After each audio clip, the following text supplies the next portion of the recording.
Hey there, welcome back. Before we dive in, take a deep breath and let the stress of the day melt away. I'm really glad you're here, and I'd love to get to know you better. So if you had to choose, what would be your favourite food? Let me know in the comments. Now sit back, relax, and enjoy the story. And enjoy.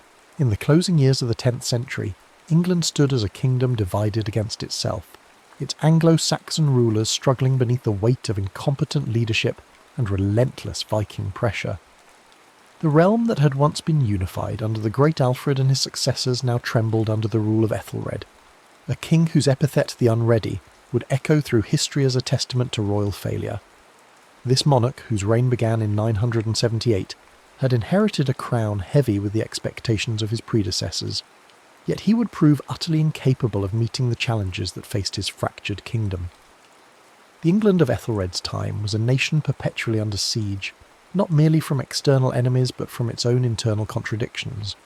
The king's response to Viking raids had become increasingly desperate and short-sighted, culminating in the implementation of the Danegeld, a tribute system that saw English silver flow across the North Sea into Danish coffers. This policy, though perhaps intended as a temporary measure to buy peace, had the opposite effect, advertising England's wealth while simultaneously demonstrating its weakness. The Vikings, rather than being deterred, were emboldened by these payments, seeing them as proof that the Anglo-Saxon kingdom was ripe for conquest. The political landscape of early 11th century England was further complicated by deep divisions within the Anglo-Saxon nobility themselves. Decades of Viking settlement in the Danelaw regions had created a complex web of loyalties and identities. Many nobles in these areas had grown accustomed to Scandinavian rule and customs, and some actively favoured the prospect of Danish overlordship over continued submission to an ineffective Anglo-Saxon monarch.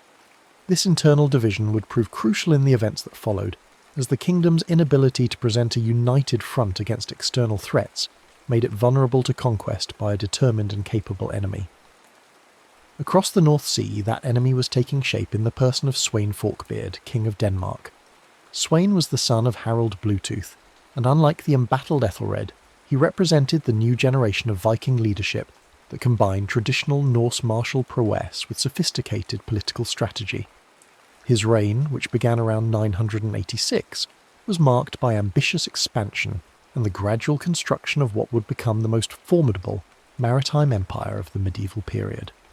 Sweyn had already established his influence in Norway through a combination of diplomacy and force, and he had formed crucial alliances with Swedish and Norwegian factions that provided him with the resources necessary for large-scale military operations. The Danish king understood that England represented more than just another target for Viking raids. The kingdom's wealth, accumulated through centuries of trade and agricultural development, made it a prize worth conquering rather than merely plundering. Moreover, Sweyn recognised that the political instability and division within England created an opportunity for permanent conquest that might not present itself again. The decades of Viking settlement in the Danelaw had created natural allies within England itself, while Ethelred's unpopular policies had alienated many of his own subjects. The broader context of Viking influence in the British Isles provided the foundation for Sweyn's ambitions.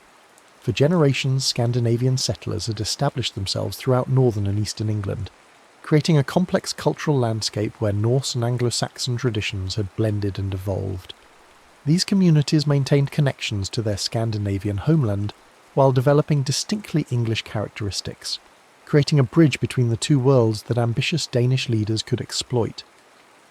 The success of earlier Viking raids and the establishment of trading networks had demonstrated that England was both accessible and profitable, while the kingdom's internal divisions suggested that resistance might be overcome through careful planning and execution. When Sweyn finally launched his invasion in 1013, he did so with the accumulated experience of decades of Viking warfare and the resources of a unified Danish kingdom behind him. His forces were drawn not only from Denmark, but also from Norway and even Scotland, representing a truly international coalition of Scandinavian power. The invasion fleet utilised the sophisticated naval technology that had made Viking expansion possible, employing fast-moving ships capable of both sea and river navigation to penetrate deep into English territory with devastating speed and efficiency. The Danish strategy was as much political as it was military. Rather than simply attempting to conquer England through brute force, Sweyn and his advisors recognised the importance of winning local support and exploiting existing divisions within the Anglo-Saxon kingdom. They coordinated their military operations with discontented English nobles, particularly in the Danelaw regions where Danish rule might be seen as a return to familiar governance rather than foreign conquest. This political dimension of the invasion proved crucial to its rapid success, as many English territories submitted without resistance when faced with the choice between fighting a hopeless battle or accepting what appeared to be inevitable Danish victory. The campaign's progression revealed the extent to which English resistance had been weakened by years of internal division and poor leadership. Northumbria and the Danelaw region submitted early to Sweyn's forces, their populations apparently viewing the Danish conquest as preferable to continued rule under Ethelred. Mercia followed suit, and when the Danish forces reached London, the kingdom's most important commercial centre, the writing was on the wall for Anglo-Saxon resistance. The siege and eventual submission of London marked the decisive turning point in the campaign, as control of this crucial city gave Sweyn effective dominance over England's political and economic life. Faced with the collapse of organised resistance and the submission of his most important cities, King Ethelred made the decision that would define his legacy. Rather than attempting to continue the fight from a position of weakness, he fled to Normandy in late 1013, effectively abandoning his throne and his kingdom to the Danish conqueror. This flight represented more than just personal cowardice. It was the final admission that the Anglo-Saxon system of governance had failed to meet the challenges of the age. Ethelred's exile left England without legitimate native leadership and created a power vacuum that Sweyn was quick to fill. On December 25, 1013, Sweyn Forkbeard was formally recognised as King of England by most of the English nobility. This Christmas coronation was rich with symbolism, marking not just a change of dynasty, but the apparent end of Anglo-Saxon independence. The date chosen for this recognition emphasised the religious dimension of medieval kingship, while also demonstrating Sweyn's understanding of English customs and expectations. However, despite this formal recognition, the consolidation of Danish control over England was far from complete, and events would soon prove that the conquest was more fragile than it initially appeared. The sudden death of Sweyn Forkbeard at Gainsborough in February 1014 created a crisis that no one had anticipated. After such a rapid and seemingly decisive conquest, the death of the conqueror after barely 2 months of rule threw the entire political settlement into chaos. Power nominally passed to Sweyn's son Snut, but the young prince lacked his father's established authority and the network of relationships that had made the conquest possible. The Danish hold on England, which had seemed so secure just weeks earlier, suddenly appeared tenuous and uncertain. The English nobility, faced with this unexpected opportunity, moved quickly to reverse the Danish conquest. They sent envoys to Normandy inviting Ethelred to return from exile, though their invitation came with conditions that reflected their dissatisfaction with his previous rule. The nobles demanded reforms that would address the failures of leadership that had made the Danish conquest possible in the first place. This negotiated restoration represented a recognition that while Danish rule might be unacceptable, a simple return to the status quo was equally problematic. Nut, recognising that his position in England had become untenable without his father's authority and facing renewed English resistance, made the strategic decision to withdraw temporarily to Denmark. This retreat was not an admission of defeat, but rather a tactical move designed to allow time for regrouping and the gathering of additional resources. The young Danish prince understood that holding England would require more than the initial conquest.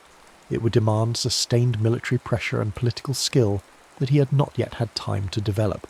The period following Sweyn's death and Nut's withdrawal was marked by political instability and uncertainty throughout England. The rapid reversal of Danish conquest had demonstrated the fragility of political arrangements based primarily on military force, while the conditional nature of Ethelred's restoration revealed the deep dissatisfaction that existed within English society. Neither the Anglo-Saxon nor the Danish claimants to the English throne possessed unquestioned legitimacy, creating conditions that would inevitably lead to renewed conflict. When Nut returned to England in the summer of 1015, he came with a larger and better equipped force than his father had commanded, but more importantly he brought a refined strategy that had learned from the previous year's experience. Rather than relying solely on military conquest, the young Danish king focused on winning genuine allegiance from English nobles and communities. This approach recognised that lasting control over England would require more than battlefield victories. It would demand the construction of a political coalition that could sustain Danish rule even in the face of Anglo-Saxon resistance. Central to this strategy was Knut's marriage to Elfgifu of Northampton, a powerful noblewoman whose connections and influence provided him with crucial local support. This alliance represented more than just a personal relationship.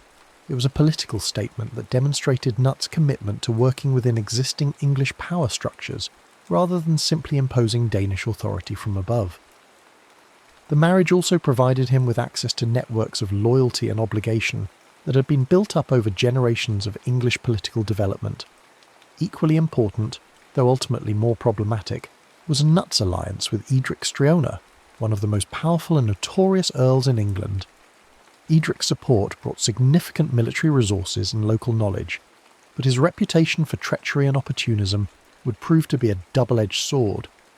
The Earl's willingness to switch sides based on perceived advantage rather than genuine loyalty would complicate Knut's efforts to establish stable governance, though in the short term his support proved valuable in the renewed campaign for English control.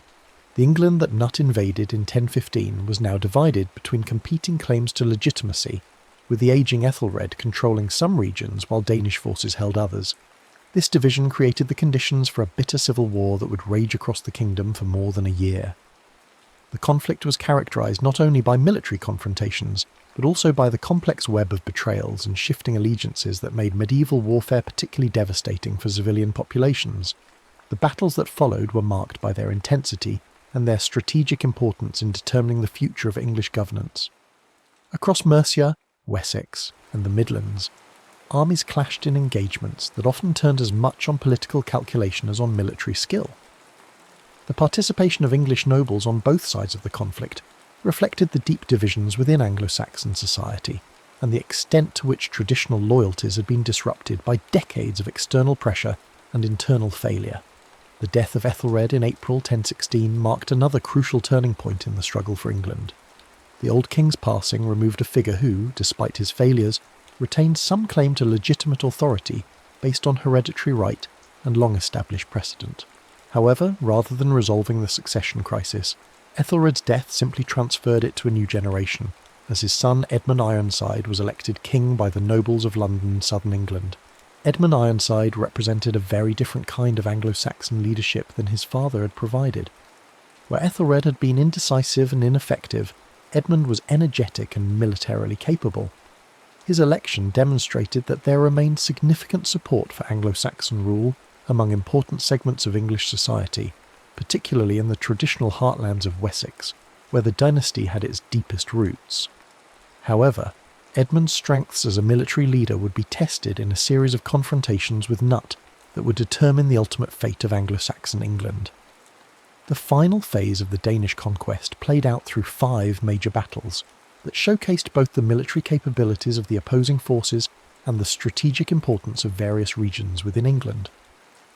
The battles of Penselwood, Schurston, and Brentford demonstrated that neither side possessed overwhelming superiority, while the complex loyalties and shifting allegiances of English nobles continued to complicate military planning and execution for both claimants to the throne.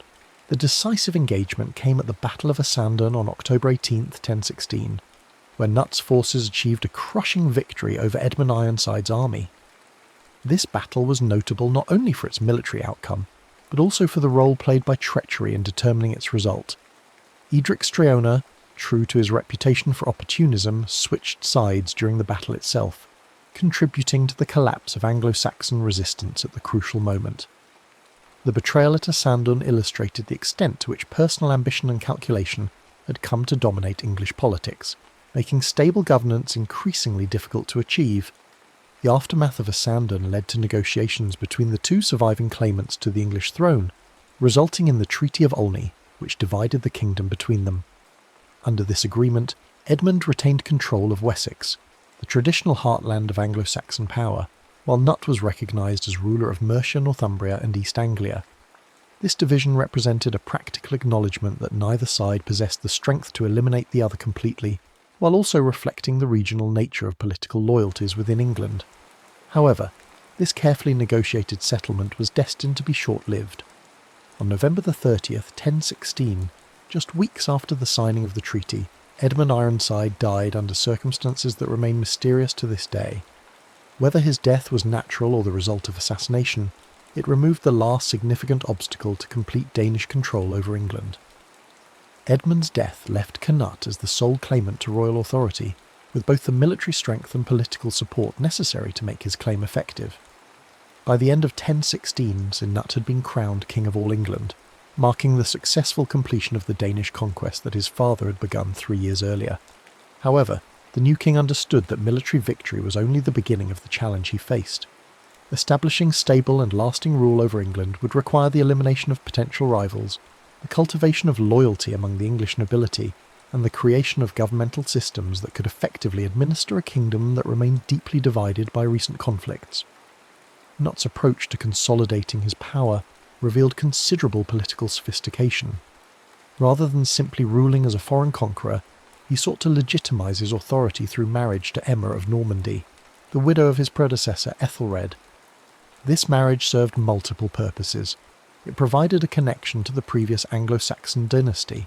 It created ties with the powerful Norman court, and it demonstrated Cnut's commitment to ruling as an English king rather than merely as a Danish overlord. The administrative system that Cnut established blended Anglo-Saxon and Norse traditions in ways that reflected the complex cultural landscape of early 11th century England. Rather than imposing Danish governmental structures wholesale, the new king worked to adapt existing English institutions to serve his purposes, while incorporating Scandinavian practices where they offered advantages. This synthesis of traditions helped to create a sense of continuity that made Danish rule more acceptable to English subjects, while also ensuring that governance remained effective. Central to Cnut's system of control was his careful management of the English nobility. He appointed loyal earls to key positions while rewarding those who had supported his cause and punishing those who had resisted too vigorously. However, his approach was generally marked by pragmatism rather than vindictiveness, as he recognised that lasting stability required the cooperation of established local leaders rather than their complete replacement. The king's ability to balance reward and punishment, inclusion and exclusion, demonstrated the political skills that had made his conquest possible and would make his rule sustainable. The consolidation of power in England was only the beginning of Cnut's imperial ambitions. In 1018, following the death of his brother Harold, Cnut succeeded to the throne of Denmark, uniting the Danish and English crowns under single rule for the first time. This personal union created the foundation for what would become the North Sea Empire, a maritime confederation that would dominate northern European politics for nearly 2 decades. The expansion of Cnut's authority continued with his conquest of Norway in 1028, where he was declared king by the Norwegian nobility. This achievement represented the pinnacle of Viking political success, as it brought together under one ruler the 3 kingdoms that had been the primary sources of Scandinavian expansion for centuries. The empire that Cnut had created stretched across the North Sea basin and controlled the maritime routes that were crucial to medieval trade and communication. Beyond his direct rule over England, Denmark and Norway, Cnut also maintained varying degrees of overlordship over parts of Scotland, Wales and Ireland. These relationships, based on a combination of military pressure and diplomatic negotiation, extended his influence throughout the British Isles and established him as the dominant political figure in Northern Europe. The extent of his authority was unprecedented in the medieval period and would not be matched again until the rise of later imperial powers. The North Sea Empire represented more than just political conquest. It was a unified economic and cultural zone that facilitated trade, communication, and cultural exchange on a scale previously unknown in Northern Europe. Merchants could travel from Dublin to Novgorod under the protection of a single sovereign, while ideas, technologies, and artistic influences flowed freely across traditional boundaries. The empire's control over crucial maritime routes generated enormous wealth through taxation and regulation of trade, providing the resources necessary to maintain the military and administrative apparatus required for such extensive rule. The impact of Danish conquest on Anglo-Saxon England was profound and lasting. The shift of political focus from the traditional Wessex-centred perspective to a broader North Sea orientation fundamentally altered England's role in European politics. Rather than being primarily concerned with Welsh raids or Scottish border conflicts, English policy now had to consider Danish succession disputes and Norwegian political developments. This broader perspective would influence English political thinking long after the collapse of Knut's empire. The administrative innovations introduced during Knut's reign strengthened royal bureaucracy and improved the effectiveness of governance in ways that would benefit his successors. The development of more sophisticated coinage systems, improved taxation methods, and enhanced legal procedures created governmental capabilities that had not existed under previous Anglo-Saxon rulers. These improvements demonstrated how foreign conquest could sometimes bring administrative benefits even as it displaced traditional authorities. Perhaps most significantly for the long-term development of English history, Knut's marriage to Emma of Normandy created connections that would prove crucial to future political developments. The children of this marriage would play important roles in the succession crises that followed Knut's death, while Emma's Norman connections would help to establish the relationships that would eventually lead to the Norman conquest of 1066. In this sense, the Danish conquest served as a bridge between the Anglo-Saxon and Norman periods of English history. The cultural and religious implications of Danish rule were equally significant. The continued Christianization of Scandinavia, accelerated by the close connection between Danish and English churches, helped to integrate the Viking world more fully into European Christian civilization.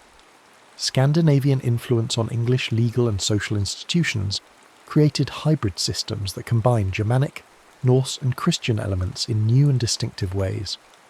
These cultural syntheses enriched English civilization, while also making it more cosmopolitan and internationally connected. However, the very extent of Knut's empire contained the seeds of its own destruction. The death of the great king in 1035 revealed the extent to which the North Sea Empire had depended on his personal authority and political skill. Without a single figure capable of maintaining the complex web of relationships and obligations that held the empire together, the Confederation began to fragment almost immediately after Knut's passing. The succession crisis that followed Knut's death was complicated by the existence of multiple potential heirs, with competing claims to different parts of his empire. His sons, Harold Harefoot and Harthacnut, represented differentes constituencies and interests, while the sons of his marriage to Emma of Normandy added additional complications to an already complex situation. The inability of these potential successors to cooperate or to establish clear lines of authority led to conflicts that quickly undermined the stability of the empire. By 1042, the great experiment in Scandinavian imperialism had effectively ended with the restoration of the Anglo-Saxon line under Edward the Confessor. This restoration represented not just a return to previous political arrangements, but also a recognition that the Danish conquest, for all its apparent success, had failed to create lasting institutional changes that could survive the death of its creator. The North Sea Empire, which had seemed so formidable at its height, proved to be ultimately dependent on the exceptional abilities of a single ruler. The legacy of the Danish conquest of England extends far beyond the relatively brief period of actual Danish rule. The demonstration that England could be successfully invaded and conquered by a determined foreign power provided a template that would be followed by later conquerors, most notably William of Normandy in 1066. The political and administrative innovations introduced during Knut's reign influenced English governmental development for centuries, while the cultural exchanges facilitated by the North Sea Empire enriched English civilization in ways that persisted long after the empire's collapse. The story of Sweyn Forkbeard and Knut's conquest of England also illustrates the complex relationship between military success and political stability in the medieval period. While both father and son demonstrated exceptional military and political skills, their achievements ultimately depended on personal authority rather than institutional strength. The rapid collapse of their empire after Knut's death revealed the limitations of conquest-based political systems and highlighted the importance of legitimate succession mechanisms in maintaining stable governance. The Danish conquest of England stands as one of the most remarkable political achievements of the medieval period, representing the successful integration of England into a broader Scandinavian world that stretched across northern Europe. For nearly 3 decades, from Sweyn's initial invasion in 1013 to the restoration of Anglo-Saxon rule in 1042, England was part of a maritime empire that controlled the North Sea and influenced political developments from Ireland to the Baltic.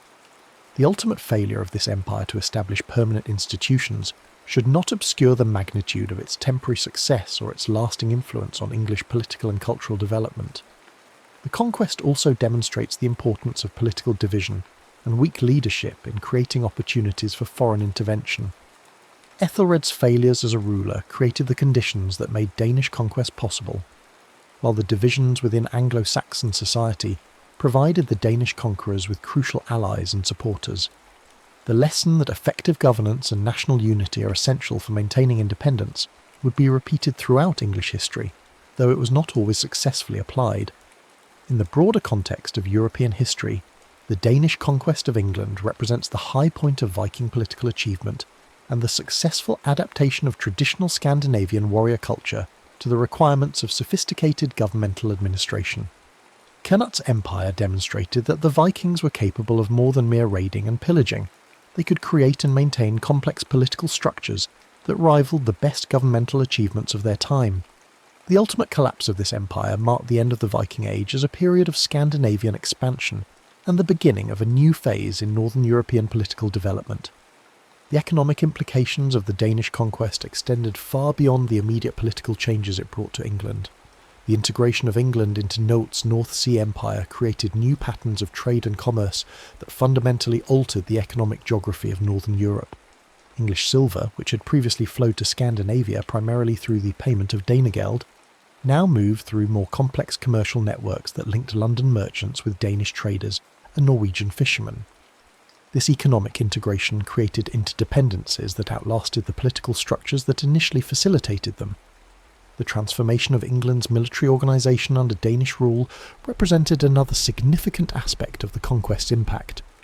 The traditional Anglo-Saxon fyrd system, based on local levies and personal obligations, was supplemented and gradually modified by Scandinavian military practices that emphasised professional warriors and maritime capabilities. The housecarls, elite troops that formed the core of Knut's military force, represented a departure from earlier English military traditions and would influence English military organisation well into the Norman period. The religious dimensions of the Danish conquest also deserve careful consideration.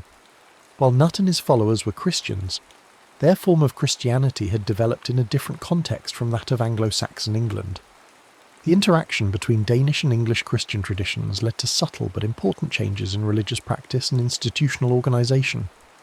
Monasteries that had been centres of Anglo-Saxon learning and culture had to adapt to new patronage patterns and political realities, while the English Church found itself more closely connected to continental European religious developments through its Danish rulers' broader imperial connections. The architectural and artistic legacy of the Danish period, though often overlooked, provides valuable insights into the cultural transformations that accompanied political conquest. The building projects undertaken during Knut's reign reflected both Scandinavian aesthetic preferences and English craft traditions, creating hybrid styles that would influence subsequent architectural development. Stone churches built during this period show evidence of decorative elements that derive from both Norse and Anglo-Saxon traditions, while manuscript illumination and metalwork from the era demonstrate similar patterns of cultural synthesis. The legal and administrative innovations of the Danish period had particularly lasting significance for English governmental development. The law codes promulgated under Knut represented sophisticated attempts to reconcile different legal traditions while maintaining effective governance over a diverse population. These legal syntheses addressed practical problems of governing a multi-ethnic kingdom while also establishing precedents that would influence English legal development for centuries. The integration of Scandinavian legal concepts, particularly those relating to maritime commerce and military service, enriched English jurisprudence in ways that proved beneficial long after Danish rule had ended. The diplomatic achievements of Knut's reign demonstrated the extent to which the Danish conquest had elevated England's international standing. The marriages and alliances that Knut negotiated connected England to royal houses throughout northern and western Europe, creating diplomatic networks that enhanced the kingdom's security and commercial prospects. These international connections represented a significant departure from the more insular policies that had characterised much of Anglo-Saxon governance, and they established patterns of European engagement that would influence English foreign policy development. The personal tragedy that accompanied the collapse of Knut's empire was most evident in the fate of his immediate family and closest supporters. The succession struggles that followed his death were marked by violence and betrayal that destroyed many of the relationships and institutions that had made the North Sea Empire possible. Harold Harefoot's brief and troubled reign from 1035 to 1040 demonstrated the difficulties inherent in maintaining Danish control over England, without the unifying authority that Knut had provided. The subsequent rule of Harthacnut from 1040 to 1042 was marked by harsh taxation and political instability that alienated many of the English subjects who had accepted Danish rule under more favourable circumstances. The restoration of Anglo-Saxon rule under Edward the Confessor in 1042 marked the apparent end of the Danish experiment in English governance, but the influences of that period persisted in numerous ways. Edward himself was a product of the complex international relationships that had characterised the Danish period, having spent his formative years in Norman exile, where he had been influenced by continental European political and cultural traditions. His reign represented not a simple return to pre-conquest Anglo-Saxon traditions, but rather a synthesis of Anglo-Saxon, Danish, and Norman influences that reflected the cosmopolitan character that England had acquired during the Danish period. The military and naval innovations that had made the Danish conquest possible continued to influence English strategic thinking long after the restoration of native rule. The demonstration that England could be successfully invaded by seaborne forces had revealed vulnerabilities in traditional defensive arrangements, while also suggesting new possibilities for English expansion and influence. The naval technologies and techniques that the Danes had brought to England were absorbed into English military practice, contributing to the development of English naval capabilities that would prove crucial in later conflicts. The commercial networks that had been established during the Danish period proved remarkably durable, continuing to function even as political control shifted back to Anglo-Saxon hands. English merchants who had developed trading relationships with Scandinavian partners maintained those connections, while the administrative and legal frameworks that had facilitated commerce during Knut's reign continued to influence English commercial development. These economic continuities helped to ensure that the benefits of international integration were not entirely lost with the collapse of the political structures that had originally created them. The intellectual and cultural exchanges that had been facilitated by the Danish conquest also left lasting marks on English civilization. Scholars and clerics who had moved between England and other parts of Knut's empire brought new ideas and perspectives that enriched English intellectual life. Manuscript traditions, artistic techniques, and scholarly practices that had been developed during the period of Danish rule continued to influence English cultural development well into the later medieval period. The demographic changes that had occurred during the Danish period were equally significant for England's long-term development. The immigration of Danish settlers and administrators had altered the ethnic composition of certain regions, particularly in areas where Scandinavian influence had been strongest. These new populations brought different customs, languages, and economic practices that added to the complexity of English society, while also contributing to its vitality and adaptability. The technological innovations that had been introduced or promoted during the Danish period also had lasting impact on English development. Improvements in shipbuilding, metallurgy, and agricultural techniques that had been brought from Scandinavia or developed through the interaction of different traditions continued to benefit English society, long after the political circumstances that had originally facilitated their introduction had changed. The historiographical significance of the Danish conquest has continued to evolve as scholars have gained new perspectives on the period and its significance. Early accounts, often written from Anglo-Saxon perspectives, tended to emphasise the destructive aspects of the conquest, while minimising its constructive contributions to English development. More recent scholarship has recognised the complexity of the period and the extent to which the Danish conquest represented a successful, if temporary, example of medieval imperial organisation. The parallels between the Danish conquest and later foreign conquests of England, particularly the Norman conquest of 1066, have provided valuable insights into the dynamics of medieval conquest and rule.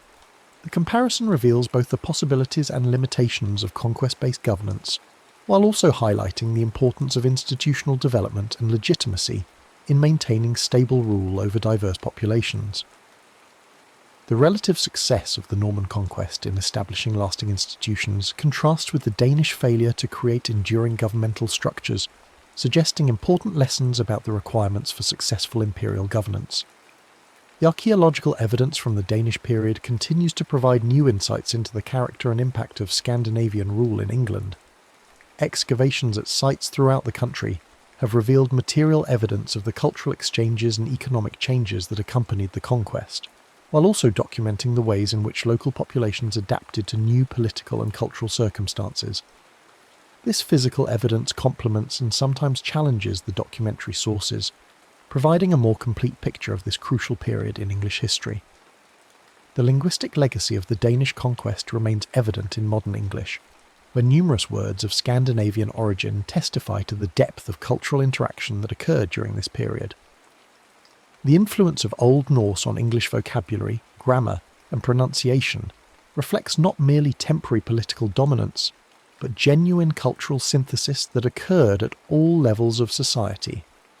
This linguistic evidence suggests that the Danish conquest had impacts that extended far beyond the political and military spheres to encompass fundamental aspects of English cultural identity.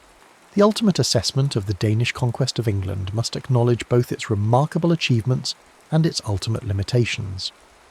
For nearly 3 decades, Scandinavian rulers successfully governed England as part of a broader imperial system that demonstrated unprecedented sophistication and scope. The administrative, military and diplomatic innovations of this period contributed significantly to English development, while also establishing England as a major power in Northern European politics. However, the failure to create lasting institutional foundations meant that these achievements proved ephemeral, unable to survive the death of the extraordinary ruler who had made them possible. The story of the Danish conquest thus serves as both an inspiration and a cautionary tale about the possibilities and limitations of medieval political organisation. It demonstrates the potential for creative synthesis between different cultures and traditions, while also revealing the difficulties inherent in maintaining complex political structures across diverse populations and territories. The legacy of this remarkable period continues to influence our understanding of medieval history and the development of English civilization, reminding us that the past is often more complex and sophisticated than simple narratives of national development might suggest. The morning sun cast long shadows across the dusty plains of southeastern Italy as 2 massive armies prepared for what would become one of history's most decisive battles. The year was 216 BCE, and the Second Punic War had already raged for 2 brutal years, transforming the Western Mediterranean into a theatre of unprecedented destruction and ambition. On one side stood Rome, the rising power whose legions had conquered most of Italy through disciplined warfare and relentless expansion. On the other stood Carthage, the ancient maritime empire whose very existence now hung in the balance, represented by a polyglot army led by one of history's most brilliant military minds. The conflict had begun 2 years earlier when Hannibal Barca, the young Carthaginian general, had done the unthinkable. Rather than accept Rome's growing dominance or fight a conventional naval war in the Mediterranean, he had chosen to strike at the heart of Roman power by launching an audacious overland invasion of Italy itself. The journey had been legendary in its scope and suffering. Hannibal had marched his diverse army of Africans, Spaniards and Gauls through the treacherous passes of the Alps, losing nearly half his men to cold, starvation and the fierce resistance of mountain tribes. Yet what remained was a hardened, veteran force that had already proven its mettle against Roman armies. The shock of Hannibal's appearance in northern Italy had reverberated through Rome like an earthquake. For centuries the Romans had fought their wars on foreign soil, pushing their boundaries ever outward while their homeland remained secure behind the natural barriers of sea and mountain. Now, suddenly enemy forces were ravaging the fertile plains of the Po Valley, and Roman citizens were fleeing their farms as Carthaginian cavalry thundered across fields their families had tilled for generations. The first encounters had gone disastrously for Rome. At the Trebia River in 218 BCE, Hannibal had demonstrated his tactical genius by drawing a Roman army into a carefully prepared ambush. Using the bitter December cold and his superior knowledge of the terrain, he had positioned troops in hidden positions along the riverbank. When the Roman legions crossed the icy waters to engage what they believed was Hannibal's main force, they found themselves attacked from all sides by fresh troops who had been concealed through the night. The slaughter had been comprehensive, with thousands of Roman soldiers cut down in the freezing mud or drowned in the swollen river. The following year brought an even more stunning defeat at Lake Trasimene. Here, Hannibal had perfected the art of the ambush on a massive scale. He had positioned his army in the hills overlooking the narrow pass between the lake and the mountains, then waited for the pursuing Roman army to march into what was essentially a killing ground. As morning mist rose from the lake, obscuring visibility, the Carthaginians had fallen upon the Roman column from 3 sides simultaneously. The consul Gaius Flaminius had died in the fighting, and his army had been virtually annihilated. So complete was the destruction that it took days for news of the disaster to reach Rome, and when it did, panic gripped the city. In response to these catastrophes, Rome had turned to Quintus Fabius Maximus, a cautious general who understood that conventional tactics would only lead to further disasters against Hannibal's superior generalship. Fabius had adopted a strategy of harassment and attrition, avoiding pitched battles while constantly shadowing the Carthaginian army. His troops would strike at Hannibal's foragers, cut off stragglers, and deny the enemy army the decisive victory it sought, while protecting Roman towns and supply lines. This approach, which came to be known as Fabian tactics, had frustrated Hannibal's attempts to force a conclusive engagement, and had earned Fabius the mocking nickname Cunctator, the delayer. But the Roman Senate and people had grown impatient with this cautious approach. The sight of enemy troops ravaging Italian soil while Roman armies seemed to cower in the hills was more than Roman pride could bear. The economy was suffering as trade routes were disrupted and agricultural production declined in the war zones. Perhaps most importantly, Rome's network of Italian allies was beginning to waver as they questioned whether their powerful patron could truly protect them from this Carthaginian threat. The pressure for decisive action had reached a crescendo in the spring of 216 BCE, when 2 new consuls were elected to lead Rome's military response. Gaius Terentius Varro represented the popular party and the common people's demand for aggressive action against the invaders.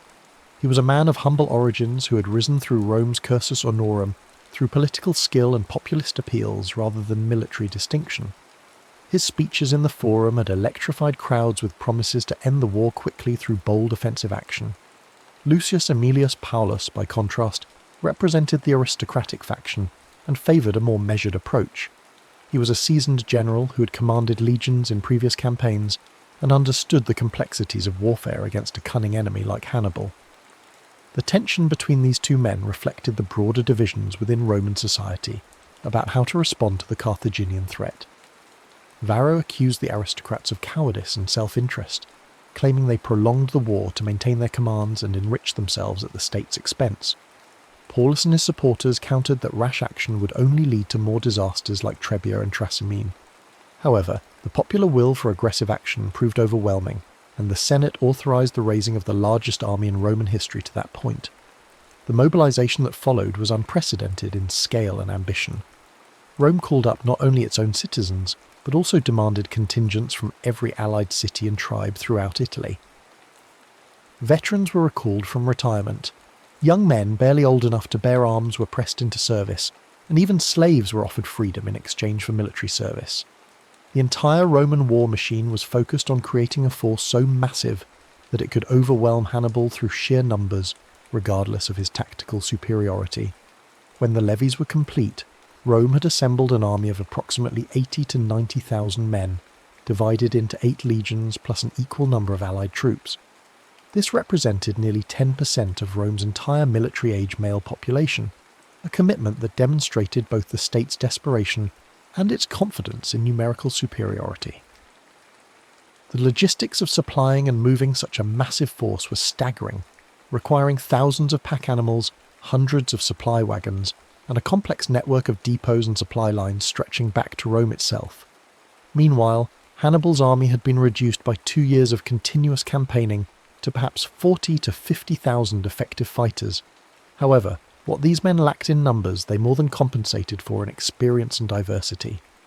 The core of his infantry consisted of Libyan troops, veterans of campaigns in Spain and Africa, who fought with captured Roman equipment and had adopted many Roman tactical innovations while retaining their own traditions of individual combat skill. These were supplemented by Gallic warriors from tribes in both Spain and northern Italy, fierce fighters who brought their own weapons and fighting styles to the Carthaginian cause. Spanish infantry provided another crucial element, disciplined troops armed with their distinctive falcata swords and experienced in both individual and formation combat. But perhaps Hannibal's greatest advantage lay in his cavalry, which was both more numerous and far superior in quality to anything the Romans could field. Numidian light cavalry from North Africa were legendary throughout the Mediterranean for their skill as horse archers and their ability to harass enemy formations while remaining virtually uncatchable in open terrain. These riders, who fought without saddles or bridles and controlled their mounts through knee pressure alone, could appear suddenly from clouds of dust, rain javelins and arrows on enemy formations, and disappear again before retaliation was possible. Heavy cavalry from Spain and Gaul provided the shock troops necessary for decisive charges, while their superior numbers meant that Hannibal could use mounted forces not just for reconnaissance and harassment, but as a genuine tactical arm capable of deciding battles. The diversity of Hannibal's army was both a strength and a challenge. Managing troops who spoke different languages, fought with different weapons, and came from cultures with vastly different military traditions required exceptional leadership and organisational skill. Yet this diversity also provided tactical flexibility that no homogeneous army could match. Hannibal could adapt his battle plans to take advantage of each unit's particular strengths, while compensating for their weaknesses through the complementary abilities of other contingents. As summer approached, both armies began manoeuvring through the heat-baked landscape of southeastern Italy, each seeking to force battle under favourable conditions. Hannibal had established a base near the town of Cannae, a Roman supply depot that controlled access to the rich agricultural regions of Apulia. The position was strategically crucial because it threatened Rome's grain supplies from the south, while providing Hannibal's army with access to the resources they needed to continue the campaign. More importantly, from a tactical perspective, the terrain around Cannae offered the open plains that would allow his superior cavalry to operate most effectively. The landscape around Cannae was dominated by gently rolling hills that descended toward the Aufidus River, known today as the Ofanto. The river valley provided relatively flat ground ideal for large-scale manoeuvres, while the surrounding elevations offered observation posts and potential positions for reserves. The summer heat was already intense, and dust clouds raised by marching armies could be seen for miles across the sun-scorched terrain. Local winds typically blew from the southeast, carrying dust and reducing visibility for anyone facing that direction, a factor that Hannibal would carefully consider in his battle planning. When the Roman army finally approached Cannae in early August, both sides understood that the moment of decision had arrived. The Romans could not allow Hannibal to continue threatening their supply lines and recruiting allies from among the Italian tribes, while Hannibal knew that his strategic position would become untenable if he could not force a decisive victory soon. Carthaginian reinforcements remained trapped in Spain by Roman naval power, and his army's numerical inferiority meant that a prolonged campaign of attrition would inevitably favour Rome. The night before the battle, both camps were alive with activity as commanders made their final preparations. In the Roman camp, Varro and Paulus held council with their subordinate officers, reviewing battle plans and attempting to coordinate the movements of their massive army. The size of their force created both opportunities and challenges. While their numbers were overwhelming, the complexity of managing so many troops in battle had never been attempted before. Roman military doctrine emphasized the disciplined advance of heavy infantry in close formation, an approach that had proven successful against most enemies, but had already failed disastrously against Hannibal's more flexible tactics. Across the plain, Hannibal was putting the finishing touches on one of history's most audacious battle plans. Rather than simply arranging his troops in the strongest possible defensive formation, he was preparing to deliberately weaken his centre while strengthening his flanks, creating a formation that would appear vulnerable to Roman attack while actually serving as bait for an elaborate trap. The plan required precise timing, exceptional discipline from his troops, and the kind of battlefield control that few generals in history have ever achieved. As dawn broke on August 2nd, 216 BCE, both armies began their deployment across the dusty plains. The morning sun climbed higher in a cloudless sky, promising another day of punishing heat that would test the endurance of heavily armoured men engaged in desperate combat. A hot wind blew from the southeast, stirring up clouds of fine dust that would limit visibility and add to the confusion once battle was joined. Hannibal positioned his army with careful attention to both the terrain and the prevailing wind conditions. His weakest troops, Gallic and Spanish infantry, were placed in the centre of his line, arranged in a convex formation that actually projected toward the enemy. This was contrary to every conventional military practice, as it invited attack against the army's most vulnerable point. However, Hannibal's intention was precisely to encourage such an attack, drawing the Roman legions into what would become a deadly trap. On either side of this weak centre, Hannibal positioned his best infantry, veteran Libyan troops equipped with Roman weapons and armour captured in previous battles. These men were arranged in columns rather than extended lines, hidden behind the forward units, and ready to wheel inward once the Romans had committed to their attack on the centre. On the extreme flanks, Hannibal deployed his cavalry forces, with Numidian light horse on the right wing and heavy cavalry commanded by his brother Hasdrubal on the left. The Roman deployment followed more conventional patterns, reflecting both their military traditions and their confidence in superior numbers. The massive infantry force was arranged in the traditional manipular system, with Hastati in front, Principes in the middle ranks, and Triarii veterans forming the rear line. However, the unprecedented size of the army meant that the usual spacing between maniples had to be reduced, creating a more dense and less flexible formation than normal. This compression would prove crucial as the battle developed, as it reduced the Romans' ability to respond to changing tactical situations. Roman cavalry was divided between the flanks, with citizen cavalry under Paulus positioned on the right wing and allied horse under Varro on the left. Both forces were significantly outnumbered by their Carthaginian counterparts, and neither was equipped or trained for the kind of decisive cavalry action that Hannibal planned to employ. Roman military doctrine treated cavalry primarily as a supporting arm for scouting and pursuit, rather than as a battle-winning force in its own right. When the battle commenced, the initial exchanges followed patterns that were familiar from previous engagements. Roman cavalry on both flanks moved forward to engage their Carthaginian counterparts, while the massive infantry formations began their methodical advance toward Hannibal's apparently vulnerable centre. The dust raised by thousands of marching feet and galloping horses began to fill the air, reducing visibility and adding to the confusion that always accompanies large-scale combat. On the Roman right flank, Paulus led his cavalry in a desperate charge against Hasdrubal's heavy horse, but the encounter was brief and decisive. The Carthaginian cavalry, better trained and more numerous, quickly gained the upper hand. Paulus himself was wounded in the fighting and forced to withdraw, leaving his scattered forces unable to provide effective support for the infantry. On the opposite flank, Varro's allied cavalry fared even worse against the Numidian light horse, who used their superior mobility to avoid direct confrontation, while raining javelins on the Roman formations. With both flanks secured, the crucial phase of the battle shifted to the infantry combat in the centre. Here, Hannibal's plan began to unfold with mechanical precision. As the Roman legions crashed into the Gallic and Spanish troops in the Carthaginian centre, these deliberately weakened units began to give ground, falling back in apparent disorder while maintaining just enough cohesion to avoid complete collapse. To the Roman commanders, this retreat looked like the beginning of victory. Their superior numbers and discipline were finally overwhelming the enemy centre, just as conventional military wisdom suggested they should. The Roman advance continued with increasing momentum as more and more legions pressed forward into the gap that seemed to be opening in the Carthaginian line. The manipular system that had served Rome so well in previous wars now worked against them, as the forward units became increasingly compressed and difficult to control.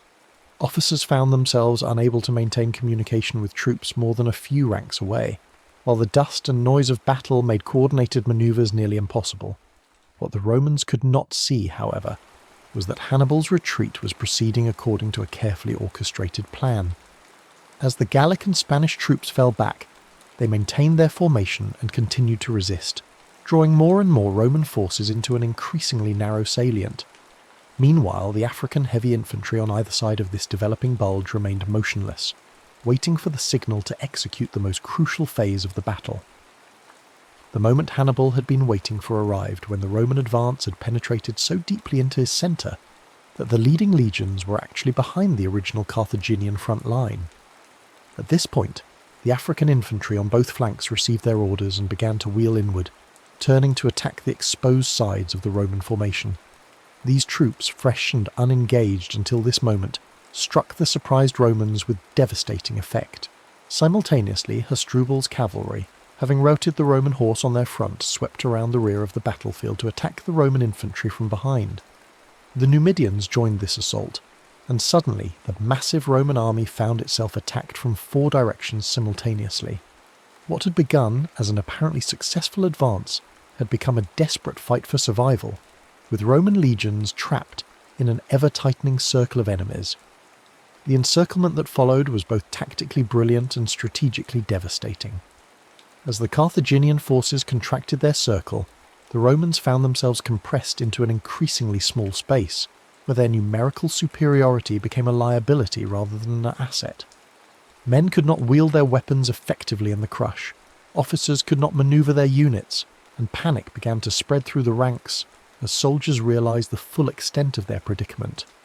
The slaughter that followed was methodical and comprehensive.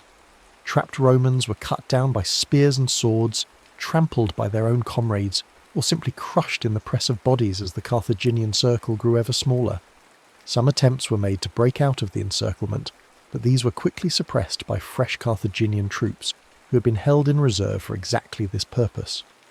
The superior training and equipment that had made Roman legions so effective in open battle became meaningless in the confused melee that the battle had become.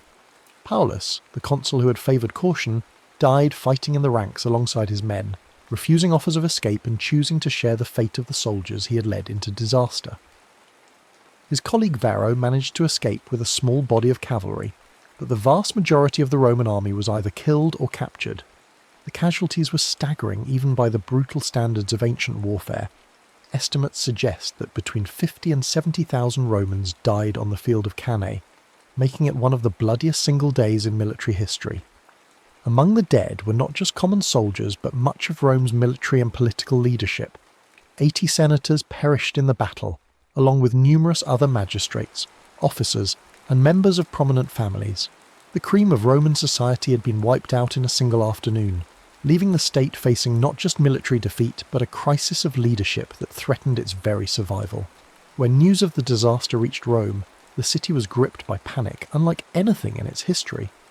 Citizens fled to their homes, shops closed, and rumours spread that Hannibal was already marching on the city. The Senate met in emergency session to coordinate what seemed like preparations for a siege, while magistrates struggled to maintain order among a population that had suddenly realised their apparent invincibility was an illusion.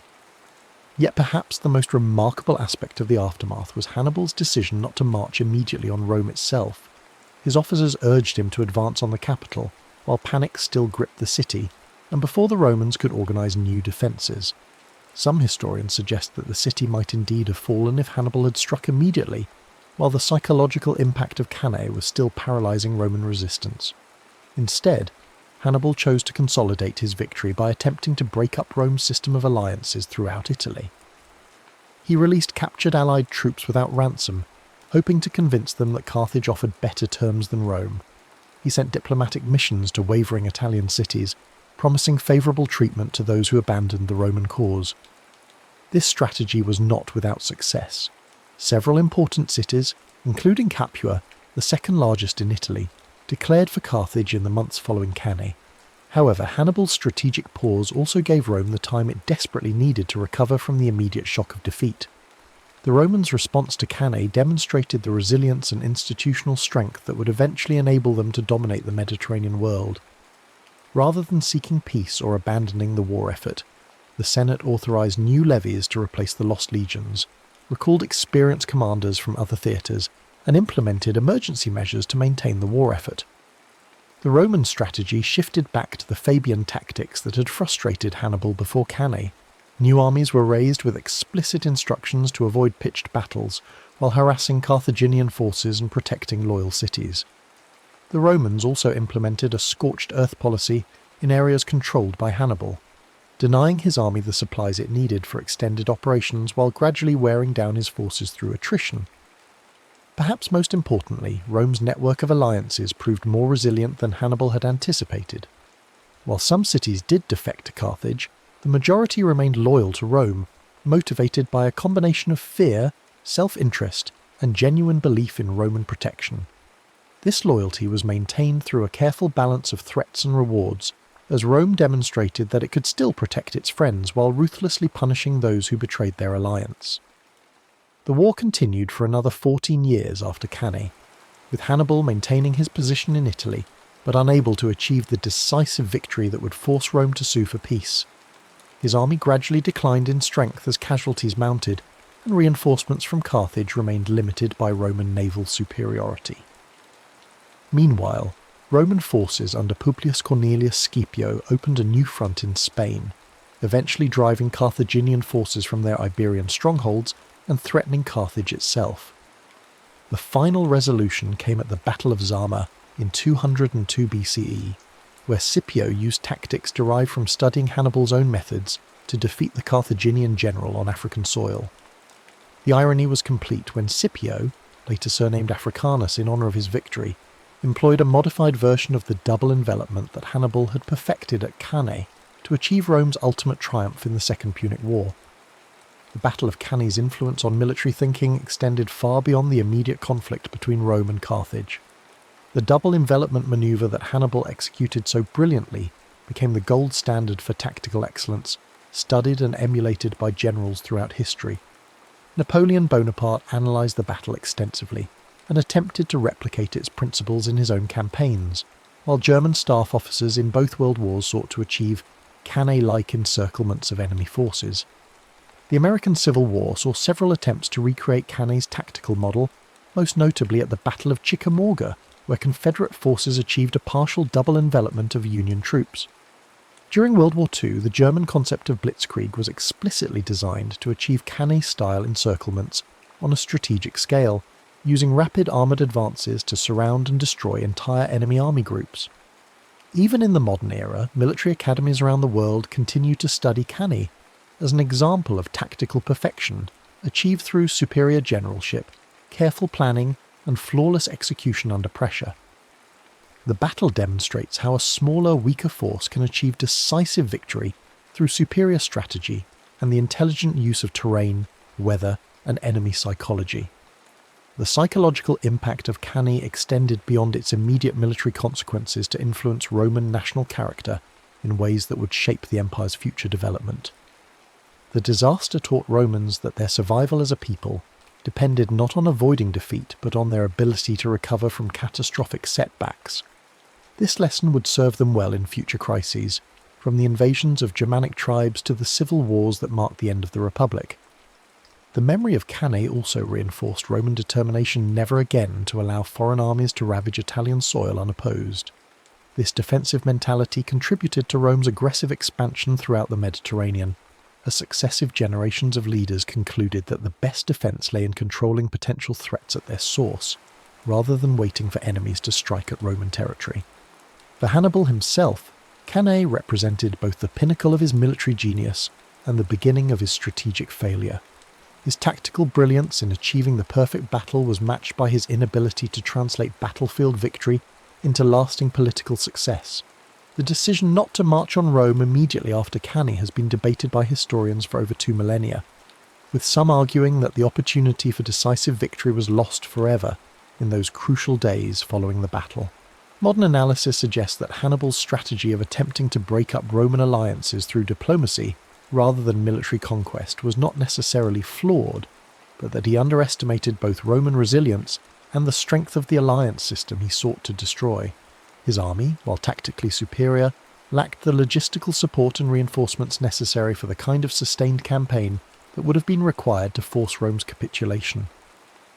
The Battle of Cannae thus stands as both a testament to individual military genius and a demonstration of the limits of tactical excellence when not supported by adequate strategic resources. Hannibal's achievement in destroying a Roman army twice the size of his own remains one of history's greatest military accomplishments, yet his inability to capitalise on this victory ultimately contributed to Carthage's defeat in the broader war. Today, the plains around Cannae remain largely agricultural, with few visible traces of the carnage that once soaked the dusty soil with the blood of tens of thousands of soldiers. Archaeological investigations have uncovered artefacts from the battle, corroded weapons, armour fragments, and coins that provide physical evidence of the ancient conflict. These silent witnesses serve as reminders of a day when the fate of the Western world hung in the balance, decided by the tactical genius of one man and the courage of soldiers from across the Mediterranean who fought and died under the burning Italian sun. The legacy of Cannae extends beyond military history to encompass broader questions about leadership, strategy, and the relationship between tactical excellence and strategic success. It reminds us that individual brilliance, while crucial, must be supported by adequate resources and long-term planning to achieve lasting results. Most importantly, it demonstrates how a single day's fighting can echo through millennia, influencing military thinking and shaping the course of civilizations long after the dust of battle has settled and the warriors have returned to Earth. The immediate weeks following Cannae reveal the true character of both civilizations involved in this titanic struggle. While Hannibal celebrated his victory and attempted to capitalize on Roman panic, the response from Rome itself demonstrated the institutional resilience that would ultimately prove decisive in the broader conflict. The Senate, despite losing 80 of its members in the battle, continued to function and make crucial decisions about the war effort. Emergency magistrates were appointed to replace fallen leaders, new levies were authorized despite the catastrophic losses, and diplomatic missions were dispatched to ensure the loyalty of wavering allies. The Roman people's reaction to the disaster was perhaps even more remarkable than their government's response. Rather than demanding peace negotiations or calling for the recall of armies from other theatres, the citizenry demonstrated a grim determination to continue the struggle regardless of cost. Families who had lost sons, fathers and brothers at Cannae volunteered remaining male relatives for military service. Wealthy Romans contributed their personal fortunes to fund new legions, while poorer citizens offered their labour for fortification work and military production. This collective response was rooted in Roman cultural values that elevated duty to the state above individual survival or comfort. The concept of virtues, which encompassed courage, excellence, and moral strength, had been tested at Cannae and found to endure even in the face of unprecedented catastrophe. Romans understood that their civilization faced an existential threat, and they were prepared to sacrifice everything to ensure its survival. Hannibal, observing this Roman response from his camp in southern Italy, must have realized that his victory at Cannae, devastating as it was, had not achieved its primary strategic objective of forcing Rome to seek terms. Instead of breaking Roman will to resist, the battle seemed to have hardened their determination to continue the war until Carthage was completely defeated. The psychological warfare that had been so effective in previous campaigns was proving insufficient against an enemy whose cultural identity was built around the refusal to accept defeat. The diplomatic offensive that Hannibal launched in the aftermath of Cannae met with mixed results that highlighted the complex nature of Roman power in Italy. While some cities did abandon the Roman alliance, particularly in southern Italy where Carthaginian military presence offered immediate protection, the vast majority remained loyal despite the obvious military risks. This loyalty was based not merely on fear of Roman retaliation, but on genuine calculation of long-term interests and cultural affinity. Rome's alliance system differed fundamentally from the tributary relationships that characterized most ancient empires. Rather than simply extracting wealth and manpower from subject peoples, Rome offered a path to citizenship and full participation in Roman civilization. Italian allies understood that Roman defeat would not necessarily improve their situation, while Roman victory offered the possibility of advancement within an expanding imperial system. The defection of Capua, however, represented a significant strategic blow that demonstrated both the opportunities and limitations of Hannibal's diplomatic approach. As the second largest city in Italy and the centre of a rich agricultural region, Capua's adherence to the Carthaginian cause provided Hannibal with crucial logistical support and a prestigious symbol of Roman weakness. The city's leaders calculated that Carthaginian victory was inevitable and sought to position themselves advantageously in the post-war settlement. Yet Capua's defection also illustrated the fundamental problem with Hannibal's strategy. The city's decision was based on the assumption that Carthaginian military success would continue indefinitely, and that Rome lacked the resources to recover from defeats like Cannae. When these assumptions proved incorrect, Capua found itself isolated and vulnerable to Roman retaliation, ultimately suffering a brutal siege and harsh punishment that served as an object lesson to other potential defectors.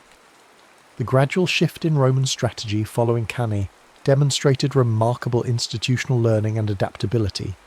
The appointment of Marcus Claudius Marcellus as a key military commander marked the beginning of a more aggressive approach that combined Fabian harassment tactics with opportunistic strikes against isolated Carthaginian forces.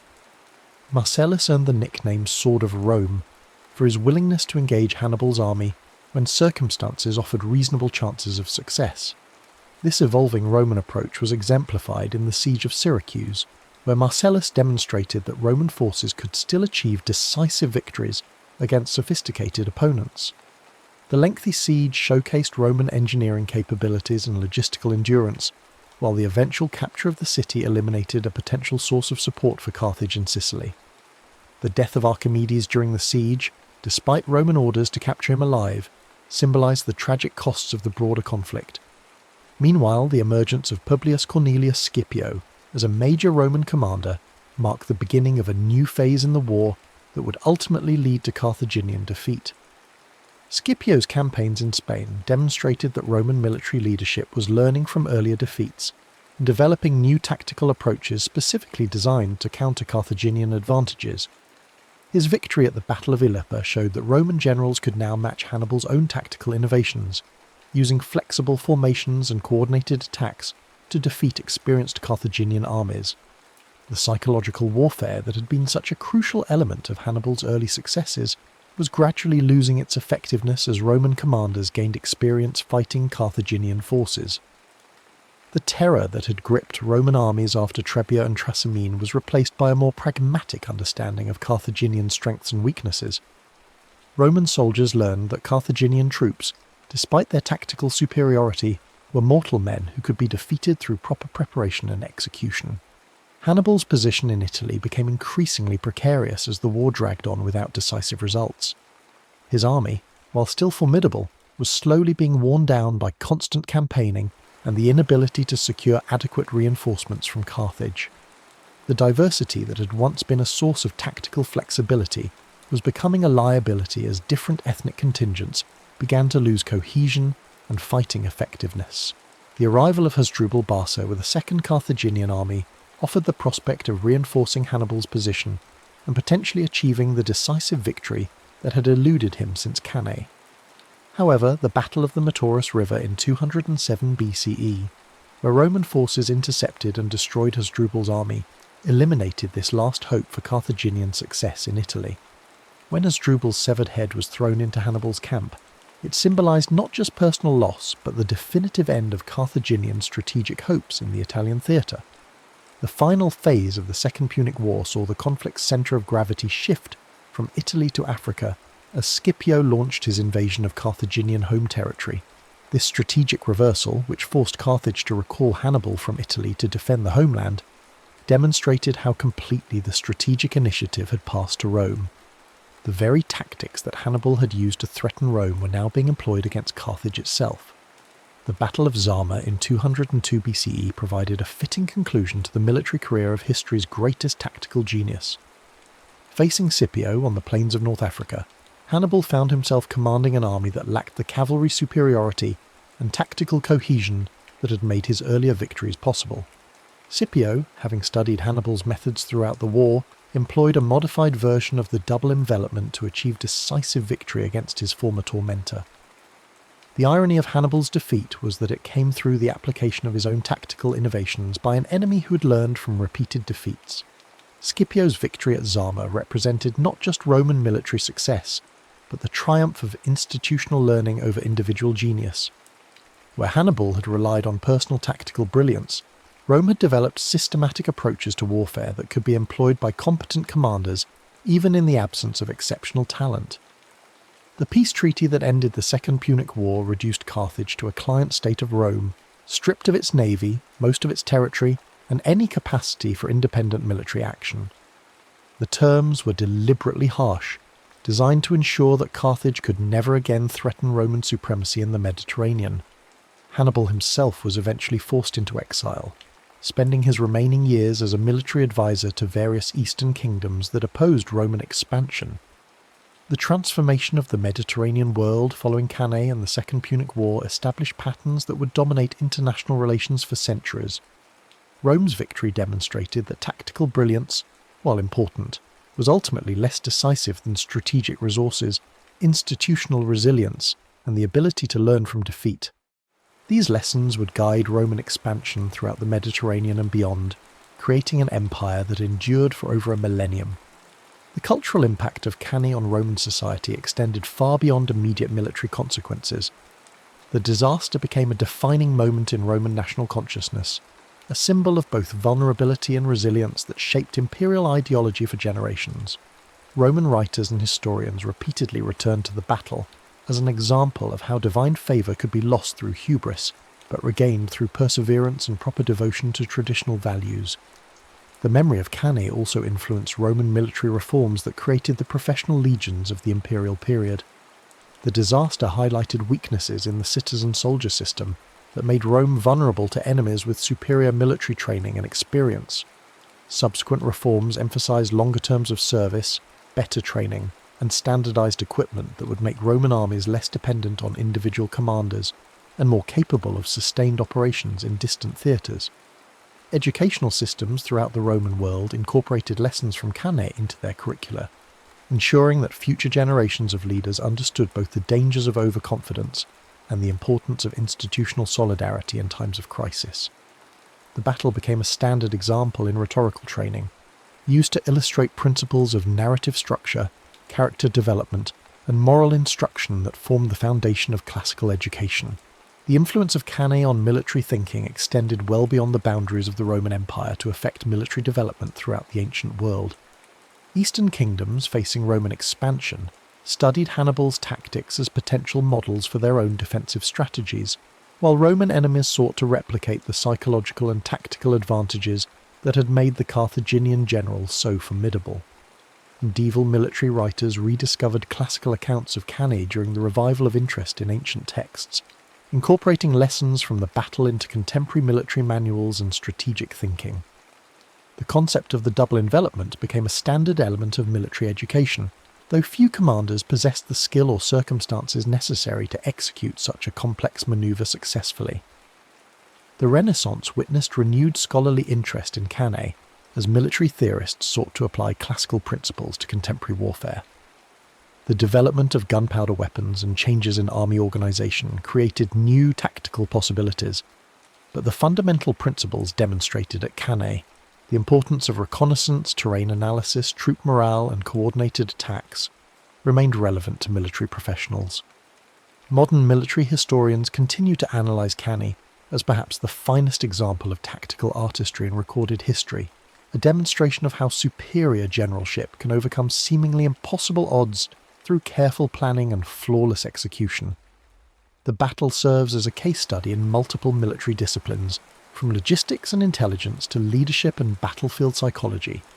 Contemporary military academies around the world include Cannae in their core curricula as an example of tactical perfection that remains relevant despite changes in weapons technology and organisational structure.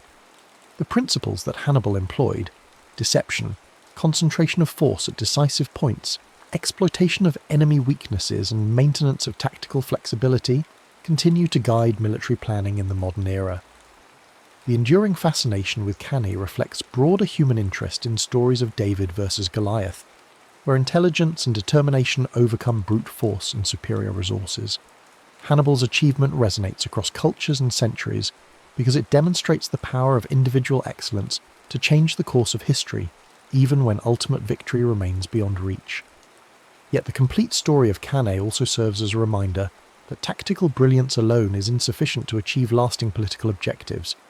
Hannibal's masterpiece on the battlefield could not compensate for Carthage's strategic weaknesses or overcome Rome's institutional advantages. The battle thus illustrates both the potential and the limitations of military genius in shaping historical outcomes. The dusty plains of Cannae continue to attract visitors from around the world, drawn by the site's historical significance and the enduring questions it raises about leadership, strategy, and the nature of victory itself.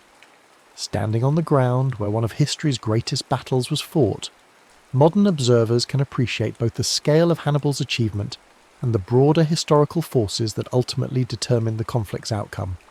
The silence of the ancient battlefield speaks eloquently of human ambition, sacrifice, and the eternal struggle between individual brilliance and collective endurance that defines the human experience across all ages and civilizations,